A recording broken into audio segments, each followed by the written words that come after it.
Hello again, everybody. Welcome to the 175th episode of the Minnesota Outdoor Skills and Stewardship Series. Today, we're talking with Kristin Hall, one of our non-game wildlife program supervisors, and she's going to give us some really interesting research that's going on right now in the DNR and with other partners about American kestrels, wood thrush, and potentially some other birds. So welcome, Kristin. It's really exciting to have you here, and I love birds, I think, as folks know, and it's really great to talk to you about some of this research that you've been doing. Thank you. Such a pleasure to be here. I'm super excited to be presenting on research that I've been able to conduct in my role with the non-game program and share with others throughout the nation. So it's been super fun to be involved in this project, and it's connected me with other projects and other research throughout the whole network. So it's been great, and I'm happy to be here today. Like Jeff said, I'm Kristin Hall, and I'm the Non-Game Wildlife Program Supervisor. I've been in this role for almost a year now, and I'm relatively new at learning the ropes for the whole programmatic scope, but my background is in conservation biology and sustainable development, and research like the work that I'm going to discuss with you here today is very near and dear to my heart. I'll present on the full topic, and then afterwards we'll go into questions and answers. So keep track of any questions you have for me. I'm happy to talk about things. Super involved and love this work, so I could talk about it all day, but I'll try to limit myself to the hour that we have together here. So I'm going to kick it off. I'm going to be talking primarily about my research with American kestrels. I've also become involved in supporting a project with wood thrush and the Motus Network at large, and that's the and more piece of this. It's actually a unique system of tracking smaller species that are really difficult to track through traditional telemetry. Let's see, this isn't working again. Let's see if it goes. Let me know if the slides are advancing. They advanced just seconds ago. Yeah, I'm not seeing it moving yet, but I know sometimes these slides get stuck or whatever, or the technology has to catch up. Well, luckily it's a beautiful picture of a kestrel, so we can just stare at that for the next half hour. I wonder why. We can try maybe restarting your presentation. If you stop sharing and restart it again and see if that works. Apologies for the technological issues. Let me stop sharing and reshare.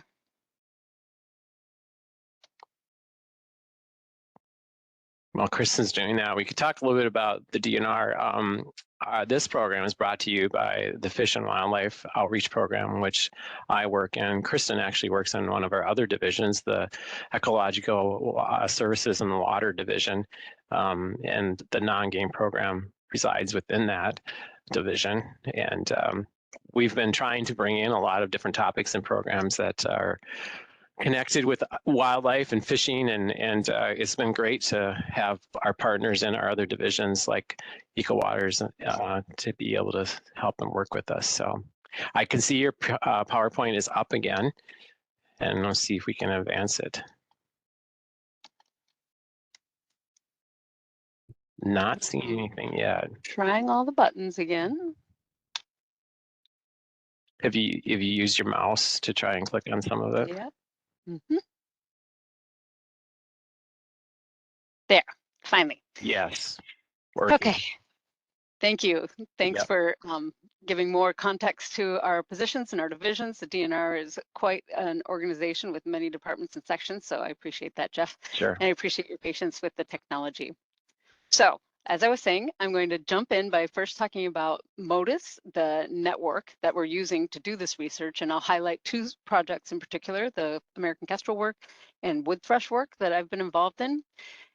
Motus, the word actually is of Greek origin, and it means movement. And so it's actually very apt for this system. It's a passive telemetry system that is actually set up through a series of receivers throughout the landscape, and smaller species as small as dragonflies and monarch butterflies can wear a tiny transmitter and be tracked on their long distance migrations. This technology has come on the scene maybe in the last 10 years and has really advanced our understanding and knowledge of smaller species that make long distance movements. Those of you that might be familiar with regular or traditional radio telemetry, where you would go out with earphones on and a big antenna in your hand and you try to triangulate the location of the species that you're interested in tracking or that's wearing a tracking device, that level of detail is not quite available on Motus. It's mostly for movement information to help you determine timing of departure, survivorship after fledging, success during migration, the more challenging windows of their full annual life cycle, and return to breeding site. Those levels of questions can be answered with the Motus system.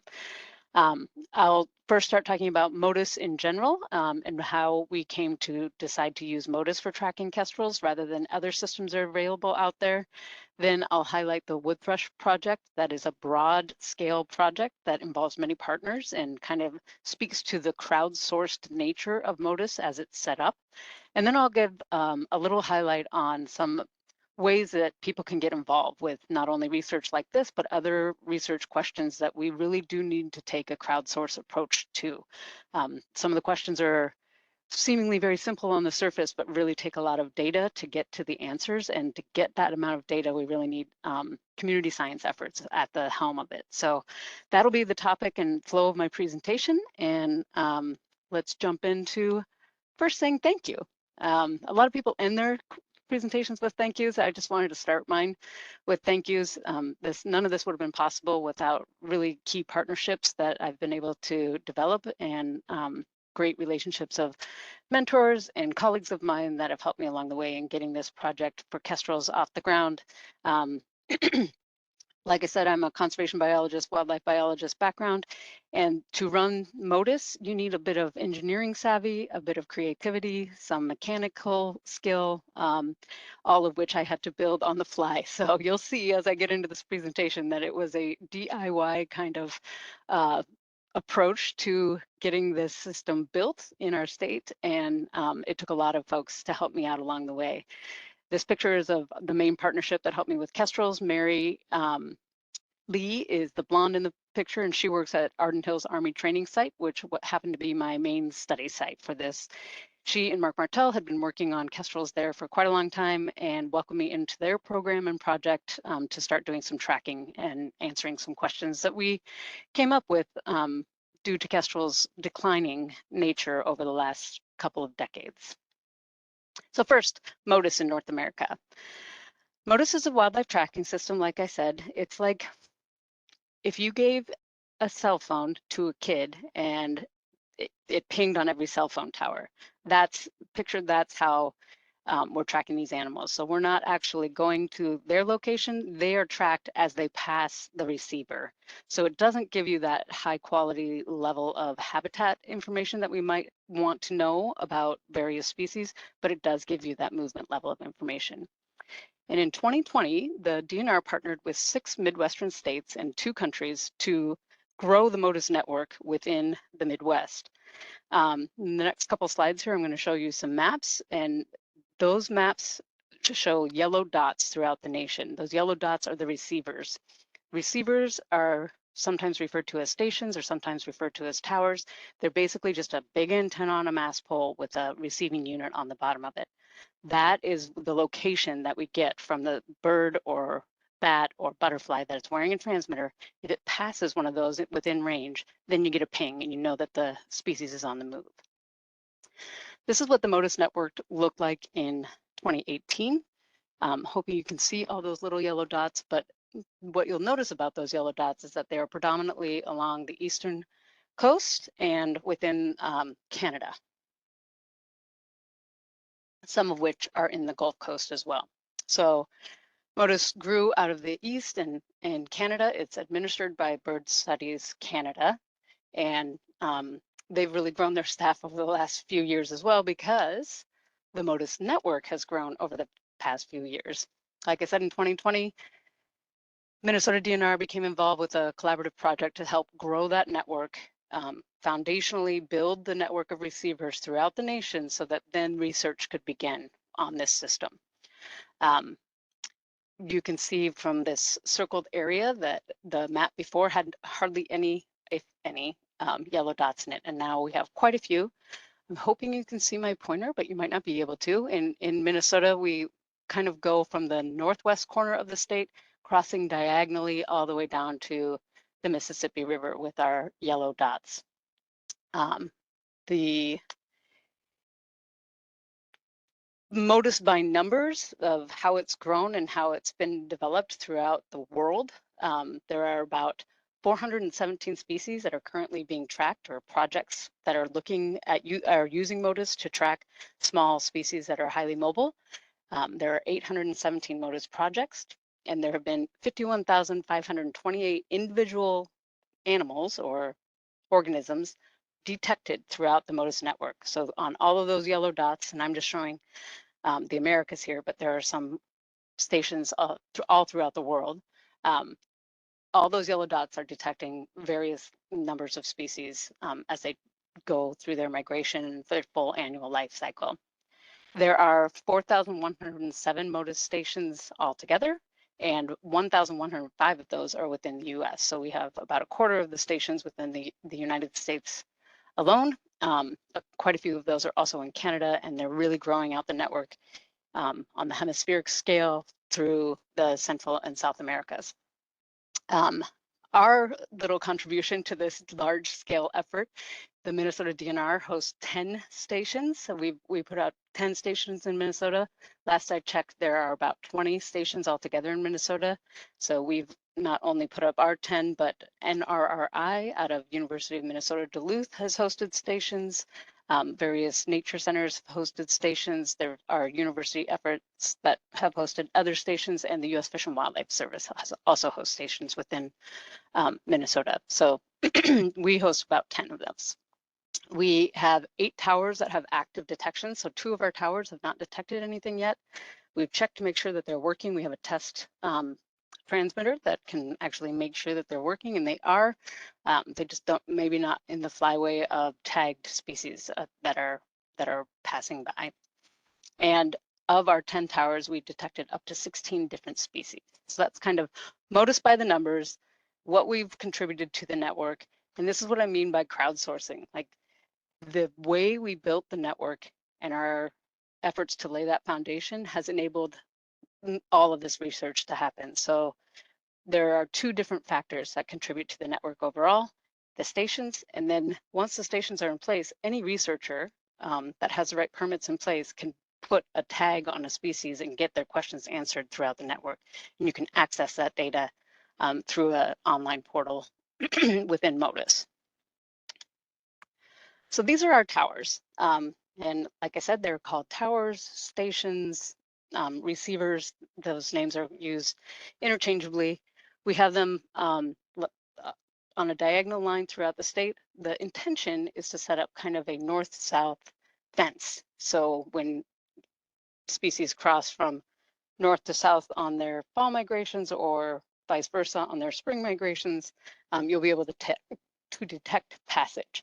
Ours went on a diagonal for a couple of reasons. We needed willing partners that could host a station for us, and I worked really with many partners that help support and host towers. And these are just a few examples. One is at Carpenter Nature Center. We were able to put up 2 towers with them, one on their Wisconsin campus and one on their Minnesota campus. They already had a tower of their own, and we were able to retrofit it so it could hear 2 different frequencies rather than just one. We put one up in St. Cloud at the university there on one of their science research buildings. We put one up at Glacier Ridge. That tower has heard the most species so far. It's up in the tallgrass aspen parkland region, which is a diverse and dynamic region of our state. And we have a lot of research going on up there, and a lot of researchers contributing to the Motus network. So we've detected most of our species up there. And then this was our very first tower that we put up at Arden Hills Army Training Site, which is the home and site of the Kestrel research. And that first tower, you'll notice, has like fewer antennas. And this was our learning curve. We first wanted to see, how does this work? What do you do? How do you set it up? What does it look like? And so we kind of built as we went, and our portion of the grant that we received to build out the network, I also wanted to conduct research on kestrels at the same time. So I not only put out 10 stations, but we also agreed to and received funding to deploy 50 Motus tags. And they're called life tags or nano tags. They're really tiny, and I'll show you some pictures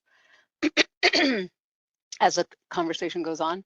But they're quite small and can be carried by smaller species.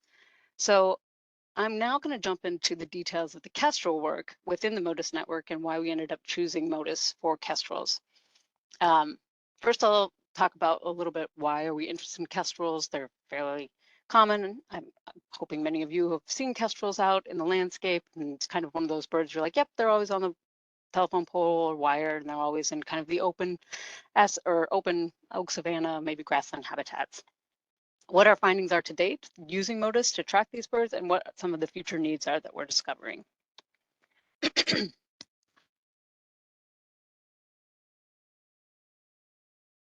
So over the past 30, 40 years, it has become quite alarming that kestrels have been in decline. Kestrels are our smallest falcon in North America, and they rely quite heavily on insects during the breeding season, as well as small birds during the rest of their annual life cycle. So because they have kind of a diverse diet and rely on certain aspects of their diet during different times of the year, we had a couple of questions as to like, where are they foraging? Are they being impacted by lack of habitat? Are they lacking nest sites because of lack of trees within the grassland or oak savannas? So there's a lot of questions, and nobody's been able to quite pinpoint the answers. I have a line here that kind of showed the tipping point of where the decline is for American kestrels, and this data is based on the Breeding Bird Survey, showing that the national decline is about 1.41% annually. And then we also have Minnesota data that's from the Breeding Bird Survey as well, showing that the decline is about 2.68% annually. When you add up those annual declines, they're really quite large. And this was a very common species. So one of the tenets of the Nongame program and conservation research as a whole is to try to research these species before they get too close to the brink. Try to figure out what's happening while they're still common so you can actually do something about it. So we had a lot of questions, and we knew that this was a need, and the reasons for the decline have relatively been unknown. So we looked at different techniques as to how you could track a kestrel. Kestrels are about the size of a robin, so they're quite small, but because they forage on a variety of different things, we thought it would be really interesting to see if we could track them on their movements and see maybe where they might be encountering threats along the way during either their fall migration or their spring migration on the return. Kestrels from banding information have been known to, they're like mid-distance migrants. They usually, we estimate that they mostly end up in and around Texas is probably as far as they go. But because they're so small, they haven't been able to host a regular transmitter. You can only go up to 3% of the bird's body weight when putting transmitters on, and transmitter technology just wasn't that small. There are a variety of different techniques you can use. One is a geolocator, where you deploy a tracker that uses longitudinal measurement to determine the bird's location or the species location as it's passing through. But you need to recollect that. Kestrels might have site fidelity to a location, but they do not have site fidelity to the same nest box or the same nesting area. So that geolocation technology is really useful for a species that is highly site fidelic and you know you're going to get that unit back because that's the only way you can get the data back. We needed something that we could get the data from along the way because we don't know if the birds are going to come back. The study that I was able to participate in with Mary and Mark at Arden Hills Army Training Site, they have been banding fledgling kestrels for about 10 years now and haven't had much band returns during that time. So the bands are how we're able to determine like that site fidelity is lacking for this species. We then looked into Motus. We realized that the technology is small enough that the bird can support the transmitter. And we worked with a couple of entities that make transmitters specifically for kestrels with a harness backpack that I'll show you in a couple of minutes. We decided to give Motus a try and use that technique. We started our first year in 2020 with just 10 transmitters to see if they stay on the birds, if they actually track the birds, and if the network was strong enough to give us information as to where they were going. These are my 2 study sites. We focused in the metro area, like I said, at Arden Hills Army Training Site. We also did some trapping and telemetry deployment at Carpenter Nature Center. Our second site in the second and third year of this research, we were also able to put transmitters on birds at Saxon Bog with the help of Frank Nicoletti and all the folks up there that do such great work. And I just love this picture because this is one of our towers, and that's an actual kestrel perched on right on the Motus antenna. Like, it's like, yep, I'm here. I don't know what you guys are looking for. So I thought it was kind of hilarious to add to this. So for our how do we get the birds in hand, first of all, to get these transmitters on them? We used capture techniques that included just grabbing them right out of the nest box. Arden Hills has a really strong, and Saxon Bog have a really strong nest box program for kestrels. And we were able to capture birds out just prior to fledging. Gosh, sorry, my voice. Just prior to fledging or while they were incubating. We were very careful during the incubation period to make sure that there was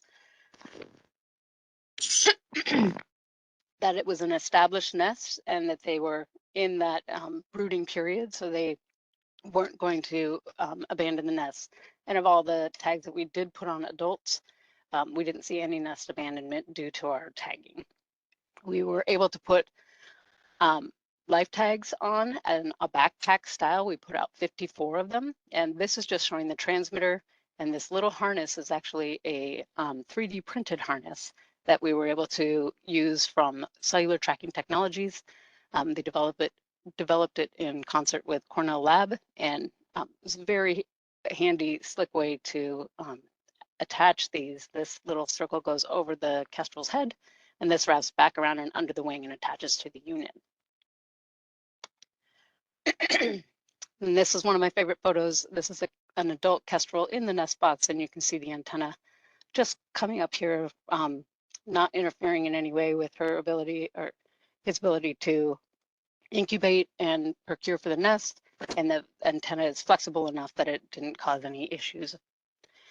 In 2020, we deployed only 9 transmitters just to do a pilot and see how it worked. We had birds that returned and realized it would be successful. So we then moved forward with our 50 transmitters that we agreed to deploy within the grant that we received through the State Wildlife Grants Program.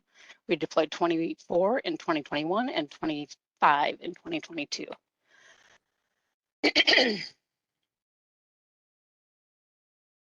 So what do we do with all this information? We put on these backpacks. It's a big field season. We're handling birds, and then you wait, and you it's like waiting for a gift in the mail or a letter in the mail from an old friend. You just wait until you get detections on the Motus Network, and within that Motus portal, you can see you have to register your tagged birds, and then you can see where they're going.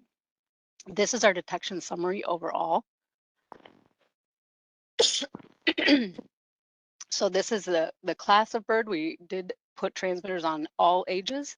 Like I said, our big question was, what is happening to these birds on their full annual life cycle?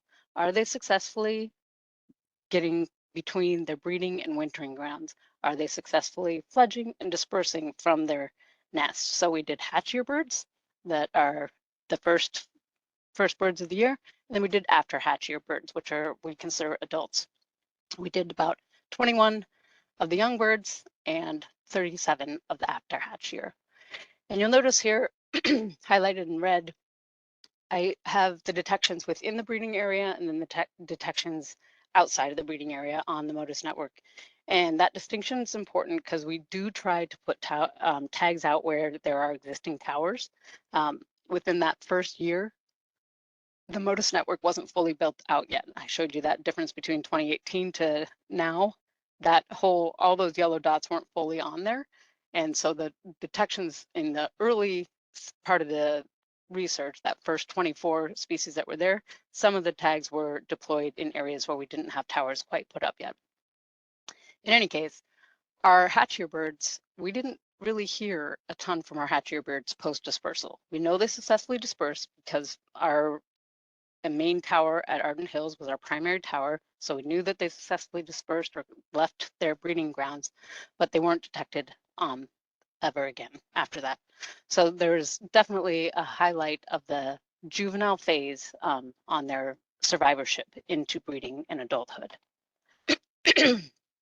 I remember I said earlier that from banding information, we know that a lot of our kestrels are mid-distance migrants and they go down to typically Texas, maybe Oklahoma and such.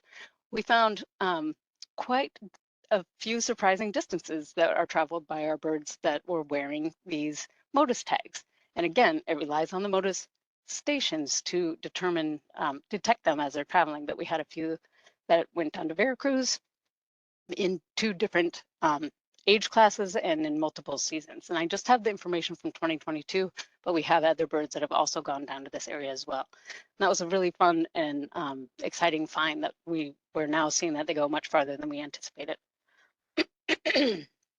So our interesting finds and future directions, the Motus information was super helpful for us in determining some of that survivability throughout the full annual life cycle and really pinpointing that it is the juvenile class that we really need to focus on.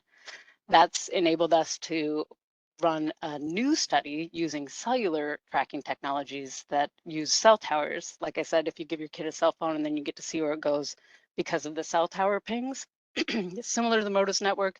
When we first started this study, the cell tower technology wasn't quite small enough to put on kestrels. It has advanced since then, and now we're able to put, it's called a flicker tracker. We're able to put those on kestrels. They're small enough. And now we can use cell phone towers as those receivers, similar to what we were using the Motus towers for. We're looking at only juveniles with that study. And we, because of the size limitations, we're focusing on female kestrels. In all raptors, females are larger than the males, so we have a little bit more size flexibility when putting transmitters on these birds. We also really did determine that there was low nest site fidelity. So the Motus approach was correct. The geolocators can get smaller. They don't require as much technology or transmitting. But because they need to be retrieved within the next year or again at some point in that animal's life cycle, you have to recapture them. It wouldn't have been the best choice for this species. So we were lucky and did determine the right approach in using Motus for tracking. The best part about this project is that we not only started to pinpoint what age class is most threatened or maybe having the most sink in the population, we also engaged quite a few friends and partners to help us along the way. This is a beautiful bird. It's very charismatic and really emblematic of some of our really critical habitats. So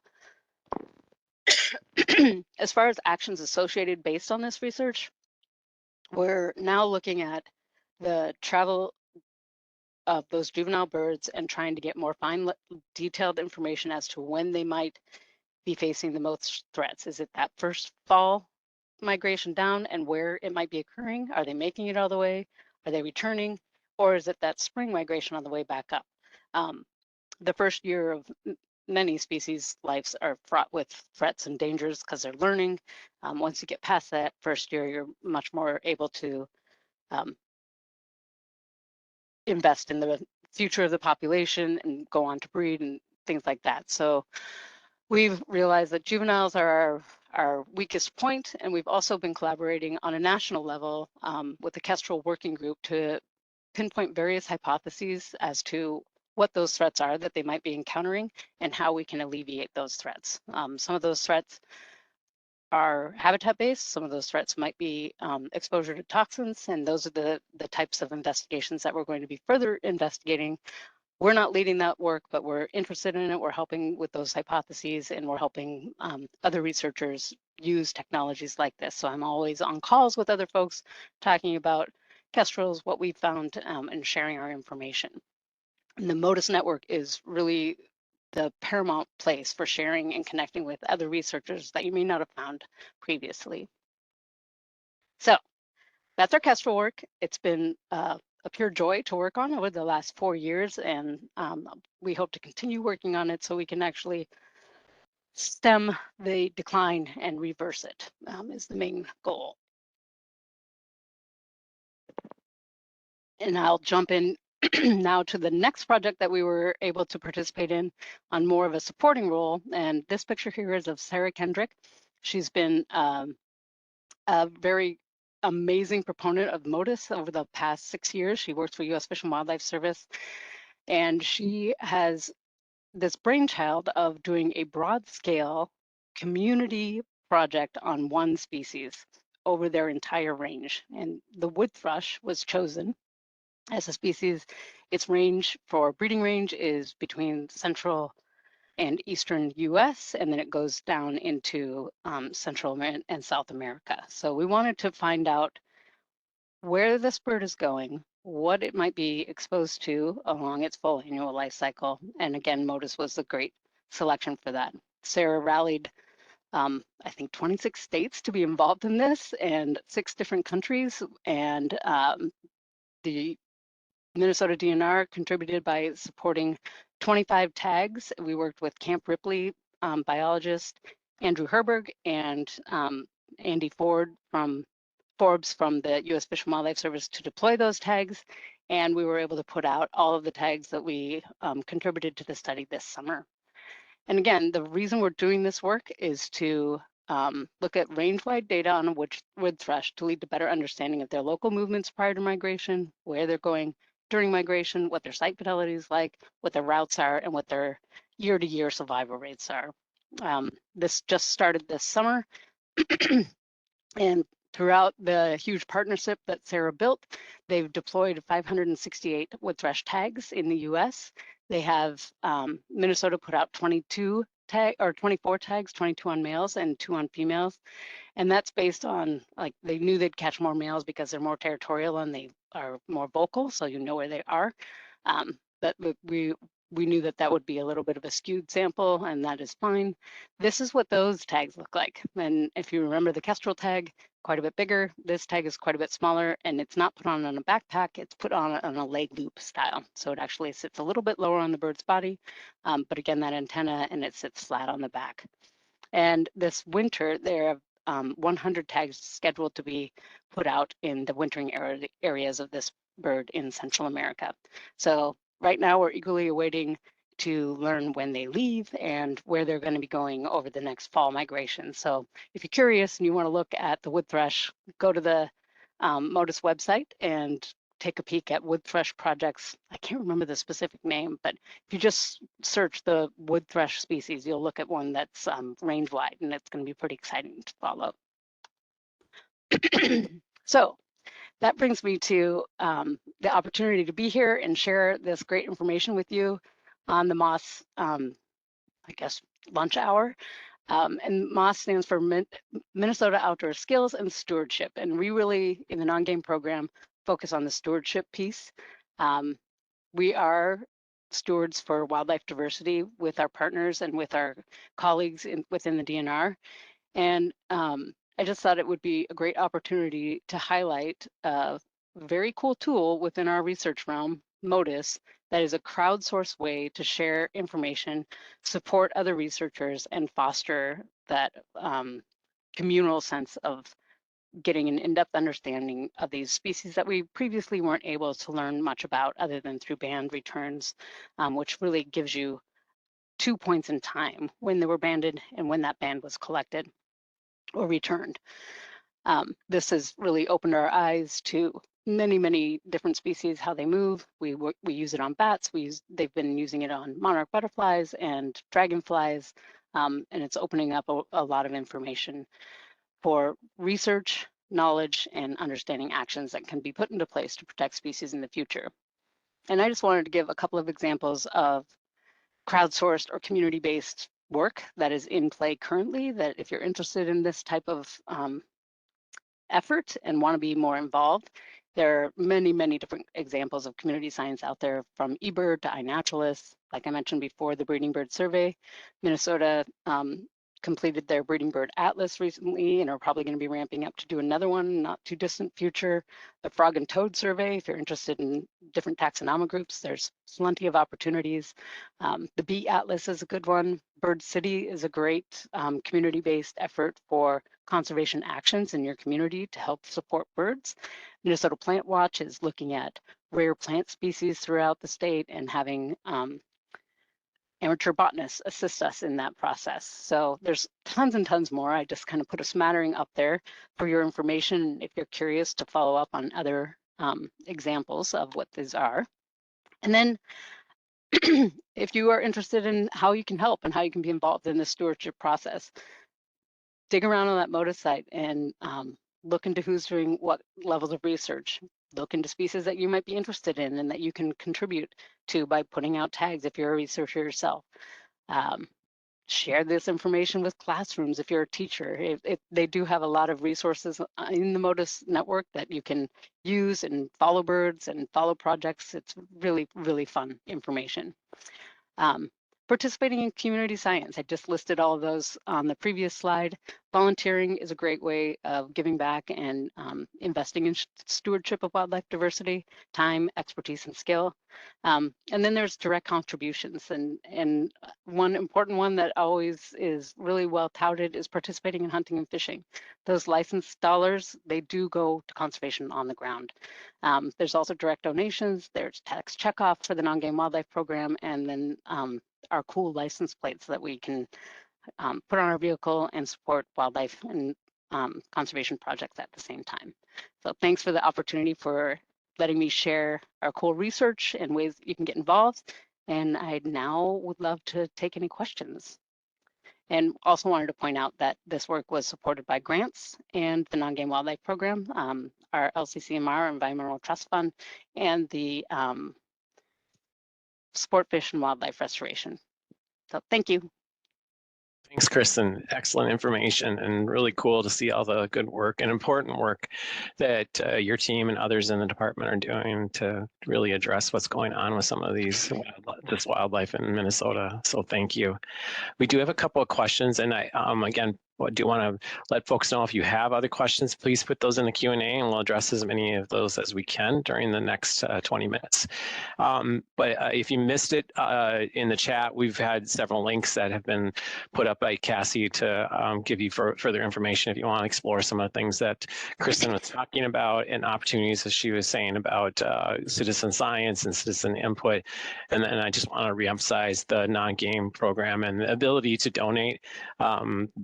That link is in there, and I also posted the MOS webinar that we did on bald eagles, which your team, part of your team, and others in Nongame Wildlife have been working on, and the Eagle Cam in particular. So if you missed that episode, you can get the link there to view that program that Lori Nauman did a few months back about the Eagle Cam. So great stuff.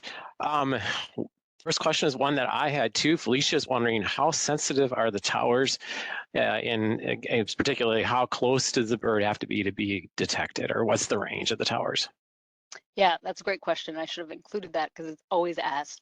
Thanks for asking it. It's about, they estimate, they being the Motus community, about 15 kilometers range, but it really does depend on what might be in the way. If you can get your tower antennas up above the tree canopy, like for instance on those pictures where I showed them on top of buildings, that's the best way to increase your range of where the detectability is.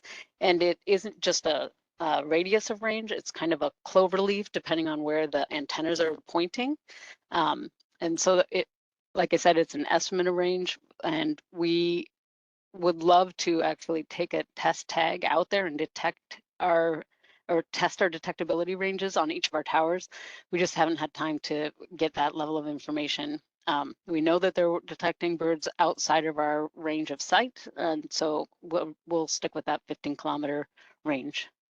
That's an estimate. So looking at your map, 15 kilometers, about 9 miles, right? So there are gaps, right? I mean, you talked about a fence or boundary, but obviously we're a big state. Right. So is there interest, or is there, if folks know of locations or they have towers or whatever, is there opportunity or interest in increasing the network in Minnesota? Yeah, there is. And that, so like I said, our towers that we supported, we actually paid for all of the equipment for the towers, and it ranges depending on what the power needs are and the antenna needs and mast pulls, but the cost of a station ranges from about $2,500 to $5,000 depending on what you may need. We got the equipment, and then we worked with partners that would be willing to host those towers, like nature centers and universities, things like that. The zoo, I've worked on a consultant basis with them because they wanted to put up their own tower, just telling them how we put it up and how we calibrated it. Like I said, it's a DIY type of thing. One of my first slides, and maybe I can go back to it.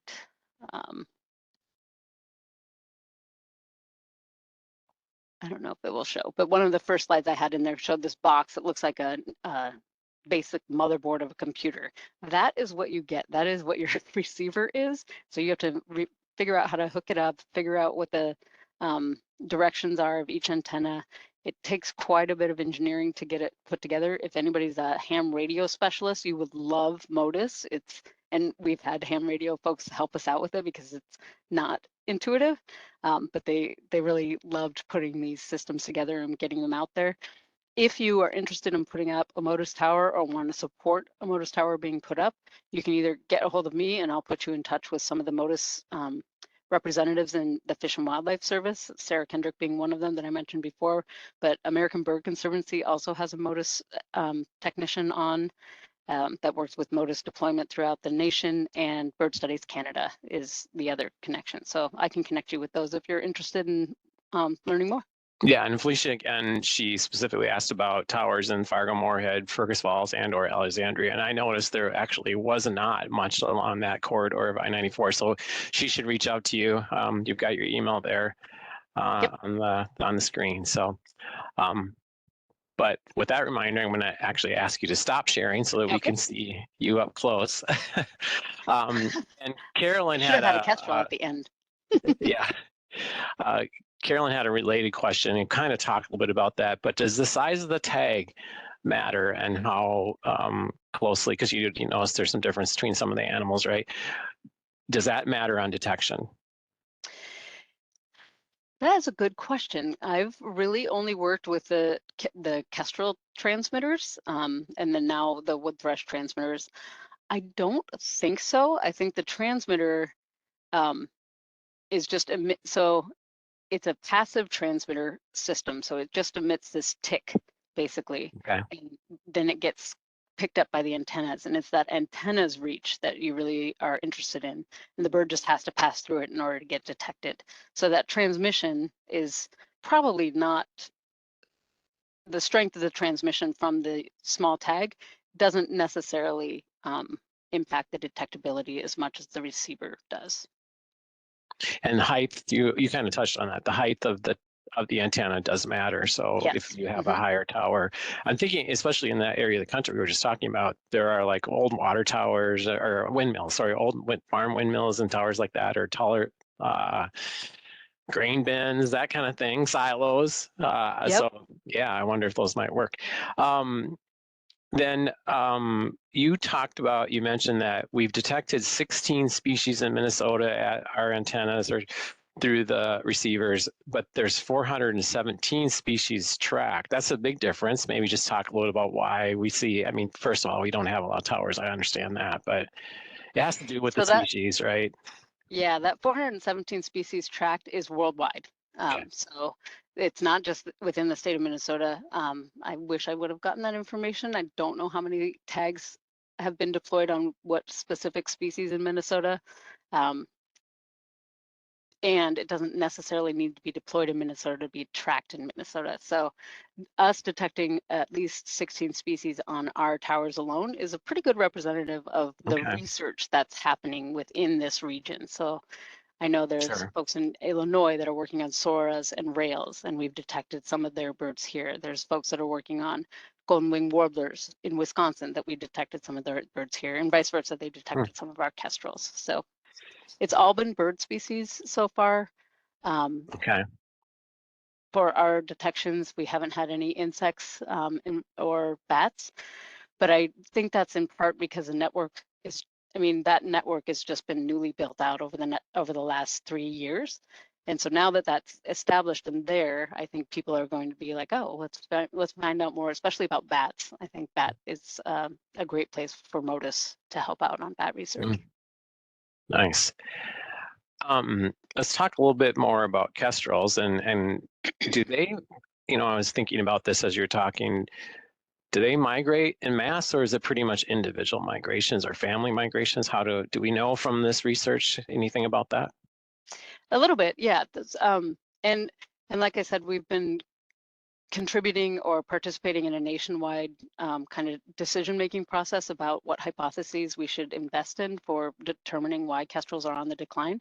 And that has had many experts, many kestrel experts on that effort. And so we've had discussions about, how do they migrate? How far are they going? Those types of things. And we have seen in Minnesota that they don't migrate in groups. It's fairly individualized, and they kind of follow the, insects or along whatever might be hatching out along the way, the food resources that are there. So for the birds that we have fledging, we notice that the adults leave the area fairly soon after our birds have fledged, like maybe a week or two afterwards. So they kind of get them out of the nest box, teach them how to hunt a bit, and you do see that active teaching and kind of cohorts of young that get together and they hunt together, which is really fun. That's been one of the best parts about the project. Early on, we tried trapping the birds and not getting them out of the box because we didn't want to impact nesting efforts whatsoever. And then through talking to different experts, we realized we could trap birds right out of the nest box. But during the time when we were just putting out, it's called the balsha tree trap that has slip knots on the top of it that a bird's foot could get caught in. We put those out under, we'd lay them on the road and drive away and watch them, and the road in Arden Hills, so it's not out in the open, it's actually in a private area, and not with much driving around. Watch those birds, try to figure out what that bait was. The young birds, it's just hilarious. They're just a bunch of kids figuring out the world and really clumsy, but they wouldn't get trapped because they weren't actually footing at the bait. They were just kind of walking around on the traps and hopping off and then hopping back on and then messing around with each other. So they do have some like community amongst them, but once they begin to migrate, it's pretty much an individual type of travel. There are other raptors that do migrate in mass together, like the Swainson's hawks and things like that, but kestrels aren't one of them. Yeah, which it's easier to study those birds because they're at more specific locations and larger groups, right? So they're easier Right. to capture, I assume. So that's probably why and they're larger, as you were talking about earlier. But um, related to that, what about mortality related to research and capturing and putting on tags? And there's some risk, I assume, but how as a researcher do you make decisions on that, mediate some of that risk, and how does that all play into this? Because obviously we don't want to negatively impact the population, but we also need to study them, right? Right, right. And that's a great question, and one that's at kind of the crux of being a research biologist in the first place. Anytime you put your hands on or do hands-on research on wildlife, you are influencing them in some way, shape, or form. And there's always the risk. And so you really do have to weigh those risks against the benefits of getting the information. When we first started putting the tags on kestrels, we made sure to watch them for a day or two after we put the tag on to make sure that their flight wasn't impacted, especially when they were still connected to that nest box. We still had the ability to know where they were, watch them, and make sure they were able to hunt successfully, procure food for the nestlings successfully, and that their flight wasn't impacted. We were very careful in the beginning because it hadn't been done before, and they are a smaller species. We actually published a paper on using this technique with kestrels, and it was one of the first because they used traditional telemetry on kestrels in the West, but kestrels in the West are actually bigger than kestrels in the Midwest and in the East. So they hadn't been tracked in the Midwest and the East before. We put out a paper saying Motus is a good method for that, and we described our methodology and said, you know, we've had high survivability and low impact from putting these transmitters on kestrels. We didn't have any mortalities based on within a week or longer of our putting the transmitter on any of our birds. Any of the tracking that stopped post dispersal, we don't know the reason, if it was a fatality or if it was a failure of the technology or if the technology fell off. Some of them are solar, and if they fell off and are not getting sunlight anymore, they won't be transmitting anymore. And because the locationality of this technology isn't super pinpointed, we haven't been able to go out and recollect them. So those questions are more unknowns than they are like, we know the reasons why these aren't transmitting anymore. But it is I mean, it's a real concern, and there have been times where we had birds in hand and it was difficult to get the transmitter on. We decided to not put the transmitter out. Like, you have to make those decisions for the health of the bird, not for the sake of the research. Yeah. Thank you. Yeah, it's a lot, obviously, and a lot of time I can tell you spent out in the field to be able to make those determinations too, which if you love being outside, it's a good job. Yeah, it actually was a lifesaver, especially during COVID. I was able to be outside in the field, which was really great. Sure. You kind of touched on this, but Bruce asked again about the cell networks and using cell towers for tracking. And you said there's some work going in, or more opportunities that are developing, it sounds like. Yep. The company we work with is Cellular Tracking Technologies, and they have developed, they do work in the Motus space, but they've also really invested in cellular tower detections. So they've finally gotten small enough that we can put them out on kestrels, and I think we've put out 5 so far, and it's the craziest thing. It actually works on an app through my phone. I can click on it and see where those birds have gone on the network in real time. And those cell towers, because there's so many of them, we're able to kind of get a better sense of where the birds really are in space and time, rather than on the Motus network, where, like you noted, in Minnesota, we have just this big diagonal line, but there's a lot of gaps. So we miss a lot of detections within Motus. But Motus is a great answer for those smaller species that can't host those cellular tracking. Yeah, and I should add, in Fish and Wildlife, and it's not the Motus Network, but a very similar technology where we're tagging some of these really big fish in the rivers, St. Croix and Mississippi in particular, and tracking them as they come through the data receivers at different locations in the river. So we've learned a ton about sturgeon and paddlefish, and it's probably something we should talk about at a future Moss webinar too, about that technology, a similar technology, but so much that we're learning. You mentioned earlier kestrel boxes, and when we talk about how people can help and what can they do, is there an opportunity for folks to actually put out kestrel boxes, or do you have resources on that? I do, and sorry I didn't include those in some of my links, but the Peregrine Fund actually runs the American Kestrel Partnership, where they provide you with instructions on how to build boxes, how to site boxes, and where to set them up, things like that. So if you just Google Peregrine Fund American Kestrel Project, you can find out all sorts of information on hosting kestrel nest boxes.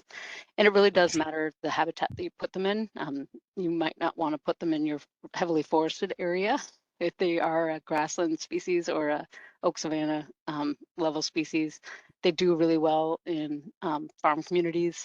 A lot of farmers actually love kestrels because they take care of small rodents too. So they're just a good bird. Cassie's on top of it. She just posted a link if you want to find that in the link on the chat, everybody. Thank you, Cassie. We are running out of time. Really appreciate you coming and joining us today to talk about this neat research and what we can do to help. Those of you that have never been to a lot of our shows before, we have them weekly, and next week we're going to be talking about tree stand usage specifically for hunting in the fall, deer hunting in particular. If you have, or you're thinking about putting up a tree stand or you're wanting to purchase one, please join us next week. We'll walk through some of those techniques and skills and what you should think about and being safe while you're putting up tree stands. So that's next Wednesday. And then in 2 weeks, we have North Shore fishing. So if you ever thought about fishing up North Shore, the fall is a great time to get up there, especially for some of our trout and salmon species. So check that out. And then in 2 weeks, can't believe it already, but in 2 weeks or 3 weeks, I guess it is, we'll be at the Minnesota State Fair. It's hard to believe that State Fair is almost here, but we're actually going to be doing a show live again from the Minnesota State Fair on the 28th. So again, you can register for all of these webinars at mndnr.gov/discover, mndnr.gov/discover. And again, check out the recordings and see all of our past webinars. So thanks everybody for joining us. Thank you, Kristin. It was great having you. Hopefully we can talk to you again sometime about some of the other great research that you're doing in non-game wildlife. Thanks so much for having me. Have a great day, everybody.